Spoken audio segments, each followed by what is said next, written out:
Just hold me tight and tell me you'll miss me while I'm alone and blue as can be. Dream a little dream. 네, 강한의 우아한 수다입니다. 지금 최영일 그 남자의 시선에서 우리 스포츠 사회학에 대한 이야기를 좀 들어봤죠. 최영일님의 말씀대로 이제 우리는 스포츠, 우리가 진짜 선수가 돼서 그 그라운드를 뛰어나가야 되지 않나 지금 그런 생각이 들어요. 국정원 지금 그런 대선개입 의혹에 대해서 많이 검찰 수사 결과 드러나고 있는데 단순히 이게 여야 공방으로 그냥 치닫는 문제로 인식이 돼서 그냥 끝나는 문제가 돼버릴지 아니면 정말 철저하게 조사가 돼서 앞으로 우리 민심이 정부를 어떻게 신뢰하느냐에 따른 달린 문제인지 좀 이런 것들이 우리의 그 손에 달려있는 게 아닐까 생각이 드는데요. 오늘 이 말을 듣고 스포츠에 관한 이야기를 들으면서 저는 참 이런 생각이 났었어요. 1920년대 중반에 이르자 축구는 현대화의 상징이 되었고 곧 정상의 위치에 올라섰다. 이란의 역사가 호창체하비의 비판이 담긴 말이죠. 이처럼 어떻게 보면은 그 축구나 야구나 이런 모든 스포츠는 모든 국민을 하나로 끌어모으는데 중요한 역할을 할 수도 있겠지만 단순히 이게 스포츠의 역할이 아니라 스포츠를 정치로 많이 악용하는 경우들이 참 많습니다. 당시 2010년인가요? 제가 기억하기로는 2010년에 굉장히 야구 선수로 이름을 날리던 그 이범호 선수 있죠? 이범호 선수가 당시 이런 발언을 했던 게 기억이 나요. 그래서 이 발언하면서 굉장히 몰매를 맞았던 기억이 나는데 당시 이범호 선수가 이렇게 얘기했죠. 음, 당시 네, 기억이 그죠? 굉장히 그 프로야구가 생겨났으니 어떻게 보면은 이 프로야구가 자신의 그런 뭐 이런 프로야구로 인해서 당시 생겨났던 프로야구로 인해서 이런 지금의 자리에 있을 수 있게 됐다 이런 얘기를 했던 것 같은데 어떻게 보면은 우리가 프로야구가 당시 창설이 언제쯤 됐다는 거는 뭐 많은 분들이 알고 계시죠. 전두환 전 대통령 때 그 50 시절 때 국민들의 시선을 야구로 돌리기 위해서 만들어졌다고 많이 알고 있는데 당시 전두환 전 대통령은 오히려 야구보다 축구를 더 좋아했다고 해요. 근데 축구보다 야구가 더 프리 그 리그에 진입하기 더 수월하기 때문에 그 야구를 이렇게 더 부응하는데 일조를 했다고 하는데 그 첫 시구 요즘에 뭐 연예인들이나 뭐 또 누구 있죠? 하여튼 수많은 분들이 시구를 하잖아요. 그런 것들이 각자 화제가 되곤 하는데 첫 시구의 그 당사자도 전두환 전 대통령이라고 하네요. 어떻게 보면은 굉장히 프로야구가 출범되기 전부터 뭐 국내적으로 프로야구단 설립을 하자 이런 뭐 기업이나 이런 것들도 참 많았는데 어떻게 보면은 이 스포츠를 이제 활용해서 국민들의 관심을 다른 데로 돌리자라는 그 전두환 전 대통령의 정권 때 이게 적절히 활용이 되지 않았을까 생각이 들어요. 제가 그래서 이 이야기를 들으면서 어떻게 보면은 영화랑 책을 좀 소개를 해드려야 되겠다 생각이 들었어요. 근데 영화 인빅터스. 아까 제가 밑줄 긋는 여자에서도 인빅터스라는 영국 시인 윌리엄 헨리의 그 인빅터스라는 시를 읊어드리기도 했는데 이 영화 인빅터스는 넬슨 만델라, 굉장히 노벨 평화상을 받고 흑인 대통령으로서 평화의 수호자인 넬슨 만델라의 실화의 이야기를 담은 영화이기도 해요.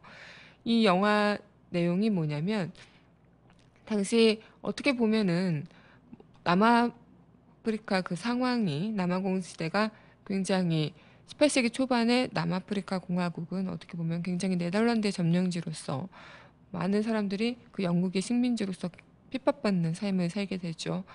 그때 당시 그 남아공 1995년 경기에서 오히려 이제 스프링복스라는 자국의 럭비티와 영국의 팀이 경기를 하는데 스프링복스는 한 명만 빼고 다 백인으로 이뤄진 곳이었어요.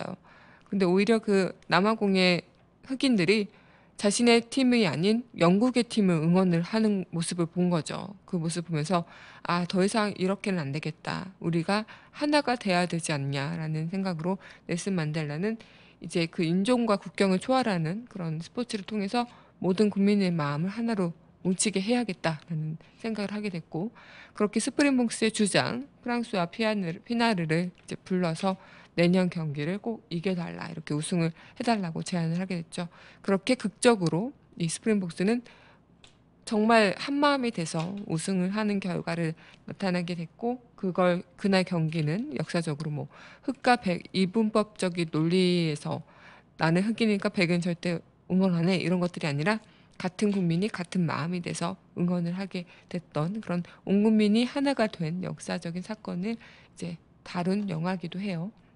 그래서 이 남아공의 역사에서 어떻게 보면 넬슨 만델라 대통령께서도 그때 굉장히 인종차별을 규탄하는 그런 시위를 벌이다가 두 차례 감옥에 가기도 했고, 그렇게 나와서 대통령까지 선출이 되면서 많은 그런 인종차별을 없애기 위한 평화운동을 했던 분이죠. 그래서 어떻게 보면은 이 굉장히 당시 1960년 3월 샤프빌 흑인 그런 학살 사건을 계기로 이제 평화 시위 운동도 중단하고 수많은 그런 우여곡절도 있었는데, 넬슨 만델라의 그런 이런 스포츠로 인해서 온 국민이 하나가 되는 그런 경험을 이제 이 남아프리카 공화국에서도 하게 된 거죠. 근데 어떻게 보면 우리나라는 이것이 좀 악용이 되는 경우로 많이 쓰였죠.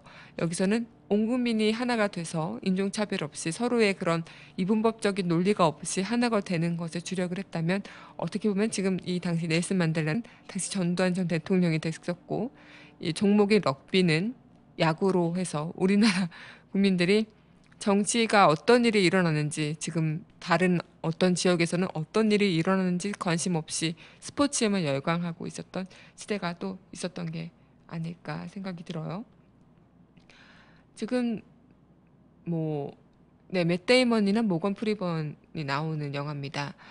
굉장히 이 영화에서 봤을 때 또 어떻게 보면은 국민을 굉장히 하나로 묶는 방법이 가장 효과적인 게 또 스포츠가 아닐까라는 생각을 좀 하게 됐어요. 그래서 이 영화를 보면서 저는 뭐 스포츠가 얼마나 전 국민을 하나로 묶는 데에는 굳이 설명을 하지 않아도 다 누구나 아실 건데, 굉장히 이런 게 보면은 음, 어쨌든 이렇게 좋은 결과나 훈훈한 결과를 나타내는 종목이기도 하지만, 이게 정치적으로 이용이 되거나 악용이 될 때는 굉장히 지금 우리가 흔히 알고 있는 이런 일들이 벌어지는데 한몫을 하는 종목이 되기도 하죠.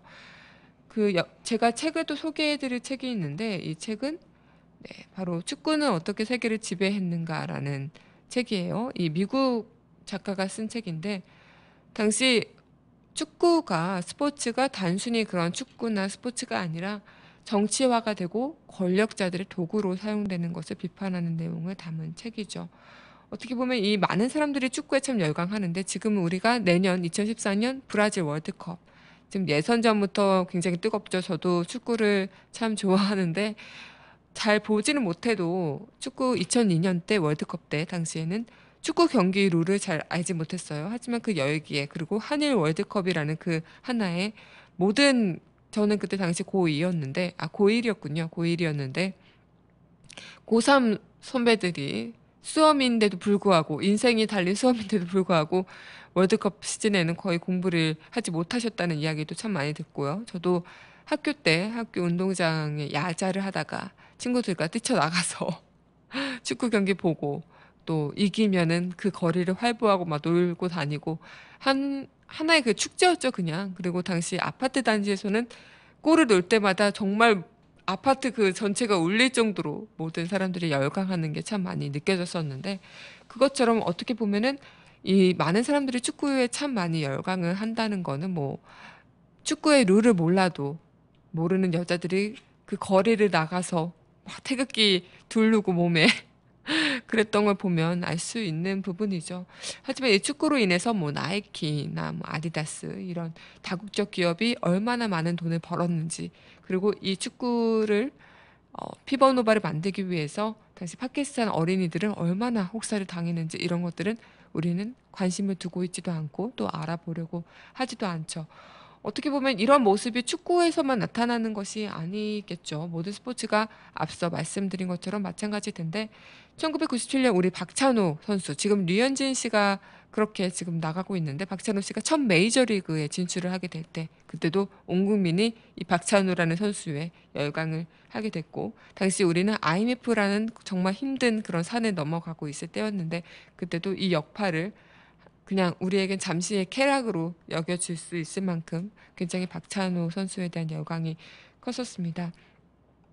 그렇게 우리는 스포츠에 계속 이런 뭐 열광을 하게 되고 어떻게 보면은 스포츠라는 그 종목에 많은 관심을 쏟게 되고 또 그럴 수밖에 없는 거긴 한데 앞서 최영일 문화평론가님께서 말씀하셨던 것처럼 스포츠가 우리가 지금 힘들게 살아가고 있는 하나의 현실에서 어떻게 보면 잠깐의 그런 휴식, 쾌락 그리고 우리의 그 대리만족을 느끼게 해줄 수 있는 그런 종목이라서 우리가 왠지 더 슈퍼맨이 된 것 같고 막 선수가 공을 못 찰 때 아 저거 좀 똑바로 하라니까 막 이러면서 왠지 내가 하면 더 잘할 것 같은 그런 심리가 어느 정도 반영이 돼서 그런 게 아닐까라는 생각이 드는데 이 스포츠라는 게 정치나 아니면 이런 부분으로 역용이 될 때 그 파장은 어떻게 보면 더 큰 게 아닐까 생각이 들어요. 우리가 프로리그가 시작이 됐을 때, 뭐 고교 야구가 이제 죽고 프로리그가 도입된 그 시점에서 그게 바로 50 시절이죠. 그래서 우리가 불법적인 그런 과정을 통해서 어쨌든 권력을 획득한 그 전두환 전 대통령이 다시 굉장한 그런 정치적인 이슈를 눈을 딴 데로 돌리기 위해서 뭐 스포츠로 자리를 국민들의 환심을 샀다 이런 거는 뭐 누구나 다 알고 계실 얘기인데 당시 또 박정희 대통령 시절에는 뭐 축구가 또 국민들을 단합시키는 역할을 하기도 했고 일제시대에 한국 사람들의 그런 울분을 풀어준 고 송기정 선수 같은 것도 참 이런 스포츠가 정치적으로 많이 역용된 사건이기도 하죠. 어떻게 보면 정말 이렇게 정치랑 스포츠는 뗄래야 뗄 수 없는 그런 관계잖아요. 그만큼 굉장히 이 스포츠라는 그 자체가 우리가 선동의 기능 아니면 단순히 뭐 국민들의 그런 굉장히 좀 정치적인 그런 부분에서 국민들을 관심을 딴 데로 돌리면서 하나의 또 정치적인 그 부분을 이용해서 정치를 고발할 수 있는 무기가 될 수도 있는 건데 아직까지 우리는 그런 게 좀 스포츠를 다국적 기업들의 상술이나 아니면 정치적인 그런 것들을 도구화하는 이런 것들로 인해서 우리가 지금 이미 세계화가 돼가고 있는 스포츠가 정치화가 돼가고 있다는 그 자체는 이미 우리 모든 세계인들이 다 공감하고 있는 것들이 아닐까 생각이 들어요. 어떻게 보면 음, 굉장히 이 책을 보면 느끼는 게 물론 이 축구란 종목이나 야구란 종목이 가지고 있는 힘 이런 자체가 국민들을 끌어내는 힘이 있다는 건 당연히 누구나 부정할 수 없죠. 하지만 그 단면을 보면서 우리가 느끼기에는 보이지 않는 모든 것들이 너무 많다는 거. 하지만 우리가 그 보이지 않는 부분을 알면서도 순간의 관심과 순간의 쾌락으로 그것을 잊게 될 때, 그때 우리한테 주는 교훈이 얼마나 많을까라는 생각이 들어요. 앞서 제가 오프닝 멘트 때 말씀드렸던 것처럼 우리는 너무 보여지는 면만 보고 생각을 하는 경우가 많죠. 우리가 상자를 볼 때 위아래, 옆에, 아래 다 이렇게 봤을 때 그 네모난 하나의 그 단면만 보게 되잖아요. 하지만 입체적으로 대각선을 봤을 때 이 상자가 입체적인 모습이라는 걸 알게 된다면 그런 것들이 우리한테 보여주는 시사적인 부분이 많지 않을까 생각이 들어요. 뭐 대표적으로 어린 왕자에서 봤을 때도 코끼리가 보아뱀이 코끼리를 먹은 모습을 단순히 그냥 모자라고 생각했던 것처럼 그런 게 똑같은 맥락이 아닐까 생각이 드는데 이제 우리가 정말 우리의 스포츠로 그라운드로 나가서 우리가 잘못된 오심을 바로 잡고 우리가 제대로 된 경기를 이제 앞으로 보여줄 수 있는 힘을 국민들이 보여줘야 하는 게 아닐까 생각이 듭니다. 네. 그럼 노래 하나 듣고 바로 손을 잡고 이어가도록 할게요. 네, 바닐라 어쿠스틱의 숨은 마음 잡기 노래 듣고 올게요.